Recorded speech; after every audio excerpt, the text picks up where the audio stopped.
Hello there and welcome back to Tatooine Tableflip. I'm Jimmy and today I'll be reviewing Heart of Crown from Japanime Games. I'm going to grab a cup of tea and we'll get to it. Heart of Crown from Japanime Games is a fun, light deck builder that introduces the very popular Japanese game to a Western audience. Boasting artwork and a theme that could have jumped straight out of an anime, the game has a simple story and style that's appealing to all ages. I am not a fan of anime. In fact, there's very few that actually interest me. This isn't to say that I don't enjoy them, I just don't get excited by every single one that comes along. A side effect of this is that I don't necessarily get into anime-themed stuff either. However, I do love a good game no matter the theme, and deck building is a particular type of game that I really enjoy, although I feel like I really don't get to play enough. What might seem strange here is that an anime theme or something made to look anime themed is fine with me. If there's a good game behind it, I won't just tolerate it, I'll actually embrace it. Occasionally I'll run across an anime themed game that I really enjoy, and usually it's because it tells a pretty decent little story.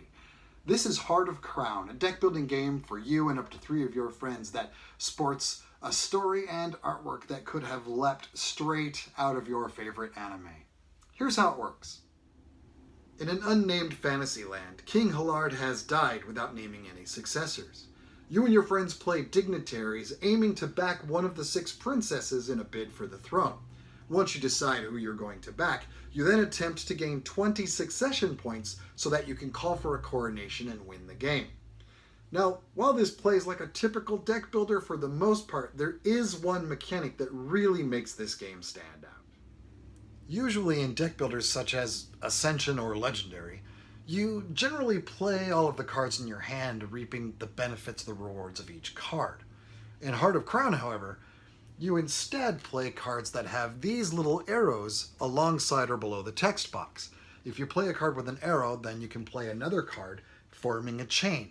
And that will allow you to play another card as long as that one has an arrow, and so on, either until you run out of cards in hand, or you play a card that has no arrows. If you play a card that has 2 arrows, you create 2 chains, and you can continue either chain even if the other chain has ended in a card with no arrows. In the early part of the game, the goal is to generate enough capital so that you can properly back the princess of your choice. This is primarily accomplished by playing one of these territories, but of course other cards help you along the way as well. During your turn, you're allowed to take one of 3 different actions, either buying a card from the marketplace, backing one of the princesses, or playing cards that provide succession points into your domain. More on that in just a second. Once you generate 6 gold, you can then back one of the princesses. Placing her in front of you, she does not go into your deck, creates a play space called the domain that also holds the 3 highest cost territories that you've played in the same turn that you've backed her. These 3 territories now act as card slots that allow you to keep action cards that you might want to protect or hold over for use on another turn. Your domain is also where you'll be playing cards that provide succession points, such as the Senator or the Royal Maid. Once you reach 20 points, you can call for a coronation. And if you finish the round without any of your friends also calling for a coronation, you win the game. These are the 6 daughters of King Halard, all vying for control of the throne. Each of them has a special ability that greatly affects gameplay, such as providing for a batch of free cards from the marketplace, or gaining extra turns, or simply just showing up with a bunch of succession points in tow. We didn't feel like any of them were necessarily overpowered or broken, and once somebody backed a princess, that didn't necessarily mean that they were going to then become the clear runaway winner of the game, meaning that everybody had a pretty equal chance of catching up and winning themselves. In a couple of our games, I saw one of my friends actually gain a princess very quickly and then lost the game like really badly, despite the effect on her card. I have enjoyed every game I've played of Heart of Crown without exception. It is a fantastic implementation of the Japanese version with clear, concise text and an intuitive rule set that's both easy to learn and easy to teach. There's even a note of take that thrown in, giving the game another layer of player interactivity and crunch. Overall, the game is family friendly, boasting some terrific artwork ranging across various styles.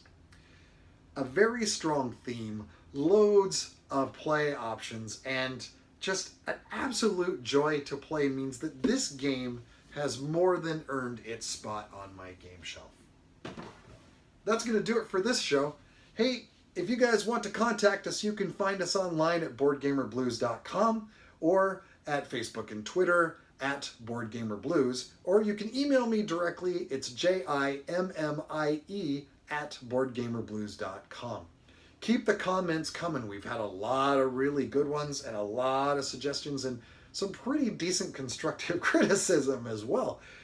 And I love interacting with you guys. And hey, I invite you to become a producer of Tatooine Tableflip by visiting our Patreon page located at patreon.com/Tatooine Tableflip. If I'm not backing a princess vying for control of the throne, I'll see you guys next time on Tatooine Tableflip. Thanks for watching, everybody. Bye.